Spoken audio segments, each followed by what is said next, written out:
All right, so let's start with the big story that we're tracking on WION at this hour. There is a new president in the White House, and President Joe Biden wasted no time whatsoever in getting to work in the very first day of his office. The new president has signed 15 executive orders and 2 presidential memos. Get to work immediately. As we've indicated earlier, we're going to be signing a number of executive orders over the next several days to week. And I'm going to start today. The compounding crisis of COVID, that is COVID-19, along with the economic crisis following that, and climate crisis, and racial equity issues. And, you know, some of the executive actions I'm going to be signing today are going to help change the course of the COVID crisis, and we're going to combat climate change in a way that we haven't done so far, and advance racial equity and support other underserved communities. We're going to rebuild our economy as well. And these are just all starting points. We're going to, in the process of rebuilding the economy, do what I said throughout the campaign and while running rebuild the backbone of the country, the middle class. And so there's going to be a lot of focus on that. Now, in a bid to jumpstart the U.S. government's response to the coronavirus pandemic, Joe Biden has signed a string of executive orders intended to lead the country out of the worst health crisis that it has been witnessing in over a century. His first action included a compulsory mandate for wearing face masks for everyone on federal property and for federal employees. It is not a national mandate for everyone in the country to wear a face mask. It's only for the federal employees. He's also established a COVID-19 coordinator to oversee the White House's efforts to distribute vaccines. He's also halted the process of the United States of America withdrawing from the World Health Organization, as Donald Trump wanted to do. This is the United States has marked a total of 400,000 deaths since the beginning of the pandemic. Now, on the immigration front, there are some big changes that Joe Biden has brought in. The president has bolstered the Deferred Action for Childhood Arrivals program that protects immigrants who arrived in the United States as children from being deported. He's also revoked Donald Trump government's plan to exclude non-citizens from the census count. And he's also overturned another order that had pushed to find and deport unauthorized immigrants. And Joe Biden, within hours of taking office, has also overturned one of the most controversial executive orders that was pushed through by Trump. And this, of course, is the so-called Muslim ban, which had blocked travel to the United States from about 7 predominantly Muslim and African nations. Joe Biden has halted the construction of Donald Trump's pet project, and that is a border wall with Mexico. On the climate change front, President Biden has begun the process to re-enter the United States in the Paris Climate Accords. The United States will rejoin 30 days from now. A slew of Trump administration's environmental policies, including revoking the permit for Keystone Pipeline and reversing rollbacks to vehicle emission standards. He has also taken a series of steps to promote racial equality in the country. He has revoked Trump's executive order limiting the ability of federal agencies to hold diversity and inclusion training. He has also ordered all agencies to review and report on equity in their ranks within the next 200 days. The order moves to ensure that Americans of all backgrounds have equal access to federal government resources, benefits and services. Another executive order requires that the federal government does not discriminate on the basis of sexual orientation or gender identity.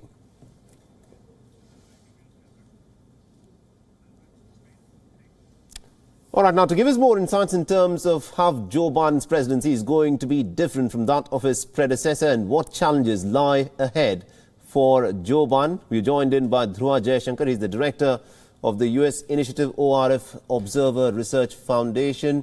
Dhruva, thank you very much indeed for joining us. And let me begin by asking you this. This, of course, is not going to be an easy task for the president who is coming, but he's got off the blocks pretty quick. He's passed 17 executive orders. What do you make of this? Well, in some ways, a lot of what Donald Trump was able to accomplish was done by executive order. Rather by the other objective being possibly moving things through legislation, with something that would make things more permanent. So, for example, tax breaks was something that he did manage to get through the U.S. Congress, some trade agreements as well, including the U.S., Canada, Mexico trade agreements. But largely, Trump governed through executive order. And what we've seen Biden do on his first day in office, I mean, he's been in office for less than half a day at this point of time, is overturn a very large number of key policies, many of which are very dear to the Democratic base, by executive order, in some ways reversing this quite quickly. The other thing I think this indicates is in some ways the team around him. You have a very experienced team of people who had prior experience in the government, often in the Obama administration. So they know the mechanics of government, the legalities, what they can do, what they cannot do. And so that also was seen, that obviously a lot of preparation had gone into making sure that all of these were pushed through within hours of Joe Biden becoming president. Absolutely, indeed. Now, in his message to the nation in the aftermath of him being sworn in as the 46th President of the United States, Joe Biden said that it is time for the United States of America to heal and to unite. Now, at this point of time, many people have been looking at what is happening in the American democracy, and they are shocked. The President of the United States of America is hailed as the leader of the free world, but Joe Biden has a huge task in front of him of uniting a nation that's been deeply politically divided. How easy do you think this task is going to be for him? Well, not very easy. I mean, I think the unity was clearly the major theme of his address, his inaugural address. It was, from his point of view, a very sort of passionate, personal speech in some ways, but also very consistent in terms of its themes. But that being said, 2 presidents ago, President Obama, under whom Biden served as vice president, also came to power on the theme of unity and gave very similar speeches, both in the run-up to his election and in the immediate aftermath, and found from the outset that there was a lot of resistance from Republicans on many big issues. There was a lot of stalling on major policies.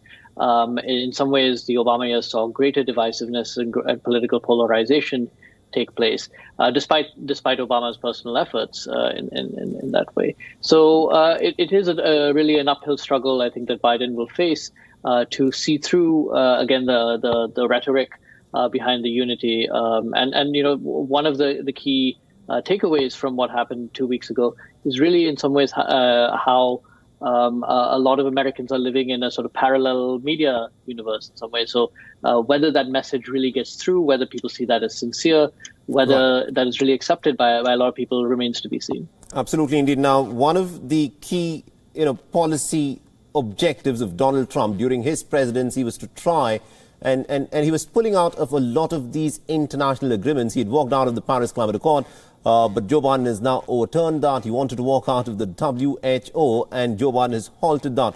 The question that I want to ask you is, how different will Joe Biden be on the foreign policy front? How different will his policy be with respect to China, for instance? How will he deal differently with, let's say, Iran? And do you think there will be a very large amount of difference in the way in which Joe Biden will conduct his foreign policy? So I think on some matters, including, say, multilateralism, on immigration, on democratic cooperation, Biden will clearly have a very different worldview. The people around him his own party has a very different view of the world. And I think that's already being seen. So in some ways, it'll be quite radically different from the last 4 years. But in other areas, for example, trade policy, on some of the alliance burden sharing, there is in some ways a hardening consensus in the U.S. that there needs to be a rebalancing in some of the U.S.'s international obligations. And so while he may not quite assume the tone of Donald Trump in some of these negotiations, some things will be quite similar. So, for example, when Biden speaks about trade benefiting the U.S. middle class, in some ways it's not that different in substance from what Trump has been advocating for. Now, when it comes to China specifically, and this is the big question, because a lot of other things, including policy towards India, will depend upon it. It does seem to be, based on the appointments that have been made so far, an indication that Joe Biden will actually continue with viewing China as a major strategic competitor. And in fact, already his cabinet nominees have indicated much the same in during the hearings following their nominations. So in some ways, we may still see a very competitive relationship with China, although the means of competition may change radically. So, for example, we expect more investment in research and development, in other ways of making the U.S. more competitive vis-a-vis China. Absolutely indeed. Now, Prime Minister Narendra Modi has, of course, tweeted congratulatory messages to the incoming president. Prime Minister Modi, we, of course, saw had a very good working relationship with the former presidents, both Barack Obama and also with Donald Trump. How do you see India-US equation under Joe Biden? I would be at the outset reasonably positive. Again, almost everybody in key positions around Biden has had past experience dealing with India. Many of them worked on the India relationship in the Obama administration as well. Biden himself has been an enthusiast for the India relationship for 20 plus years. From the 1990s, when he was chair of the Senate Foreign Relations Committee, he actually did a lot to get the U.S.-India civil nuclear agreement pushed through when important legislation was pending related to that. So I think at the outset it would be quite positive. The real question, I think, would basically be priorities. There are many domestic and foreign priorities that are pressing, and often because India is not seen as a major problem, it tends to not rise up very high on the agenda early in an administration. I think the past 4 U.S. presidencies have all made major contributions to the relationship with India, but often later into their administration. So I think a little bit of patience is perhaps required, particularly over the next few months, as the Biden administration tackles the coronavirus pandemic, the economy, and even on the foreign policy front, some very pressing challenges. But I do think at the outset, I would be quite cautiously optimistic about the future of the U.S.-India relationship.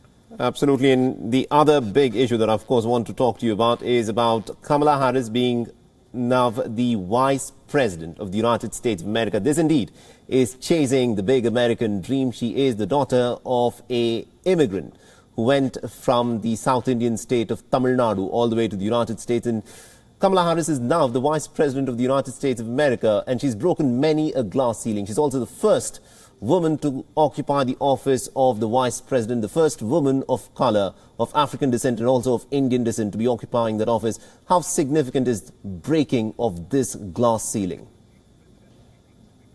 Well, I think this, as a symbolic moment, it is extremely significant. I would have to stop you there because I'm being told that Barack Obama is addressing the nation. Let's listen into what Barack Obama has to say. Disagreements, and yet recognize each other's common humanity, and that as Americans, we have more in common than what separates us. I think if Americans would love their neighbor like they would like to be loved themselves, a lot of the division in our society would end. That's what this means. It's a new beginning. And everybody needs to get off their high horse and reach out to their friends and neighbors and try to make it possible. If, in fact, as George said, we're looking for what binds us together, the American people are strong, they're tough.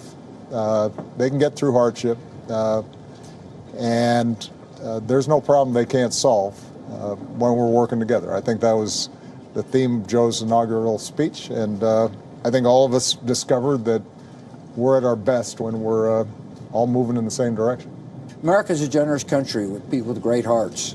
All three of us were lucky to be the president of this country.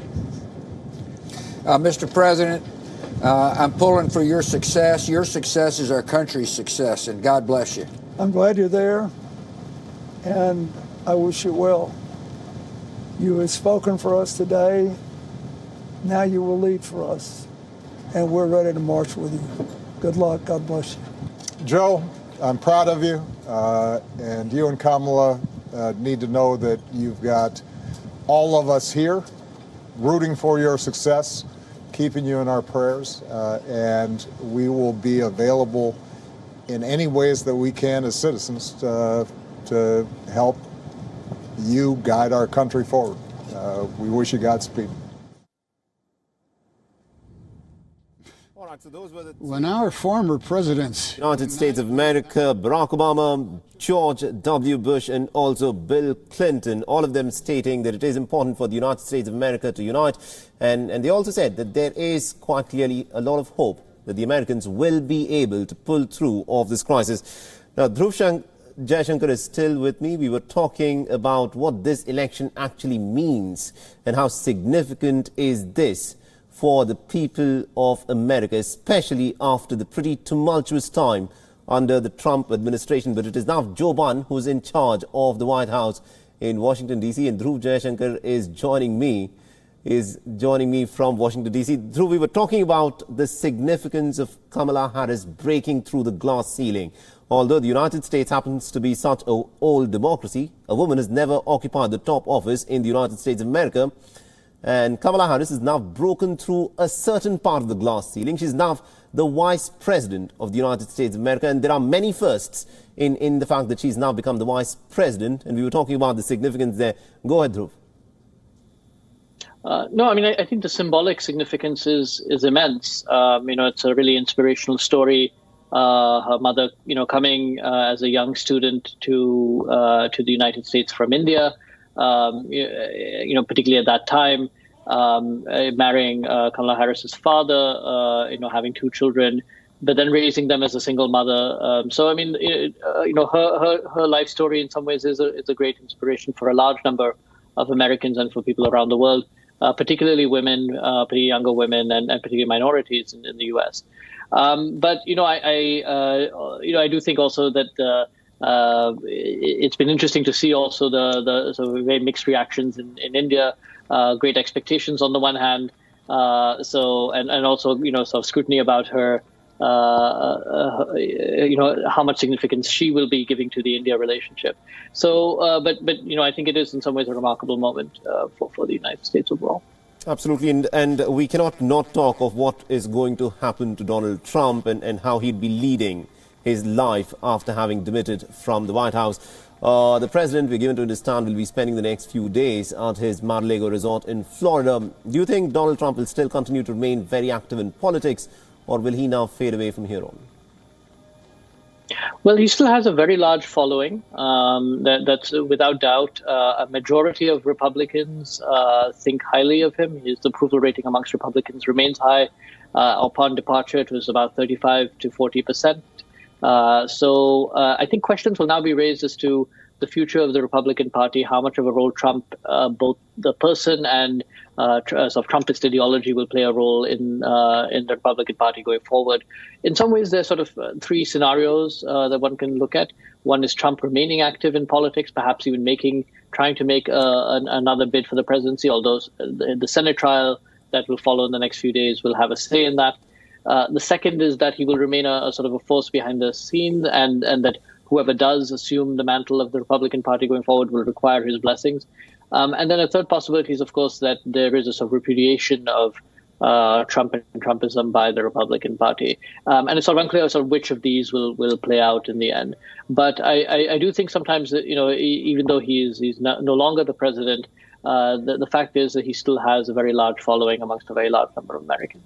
Absolutely, indeed. So in the first few hours of Joe Biden's presidency, we saw him signing at least about 17 presidential executive orders there. He has overturned a lot of what Donald Trump, in fact, stood for. He's halted the construction of the wall along the Mexican border. He's also gone a little bit easy on the immigration front. He's overturned what was called the Muslim ban, where he had stopped travelers from predominantly 7 Muslim-majority nations. Besides this, he's done a whole host of other things, especially some of those pet projects of Donald Trump have now been upended. But the next 100 days for Joe Biden are going to be extremely critical.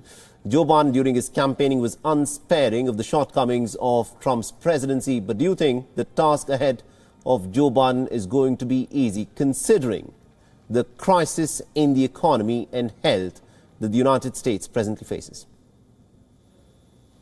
Well, the number one priority, I think, for the incoming administration, they've been quite clear about this. The most immediate priority is going to be the coronavirus pandemic, and how, on the good news for the U.S. is that they're sort of ahead of the curve a little bit on vaccines, although there's been a lot of problems with the implementation of the vaccine rollout to people. But the U.S. has had a bit of a head start on that. But that will be the number one priority. Obviously, the economy as well, and the implications there. So I think in the next 100 days that will be clearly the big priority. But already you're seeing signs of people in the administration thinking sort of a little long term. You're already seeing this in the statements that they're putting out, whether it's on foreign policy, whether it's on climate change, whether it's on sort of restoring democracy at home and around the world. So I think those will be some of the key issues that the Biden administration has said that they will focus on over the next year or two. Indeed, Dhruv Jayashankar, for joining us from Washington, D.C. and getting us all those insights. This, of course, is going to be an extremely crucial time for the United States of America and indeed for the rest of the world. We'll, of course, be tracking all the developments. WION is now available in your country. Download the app now and get all the news on the move.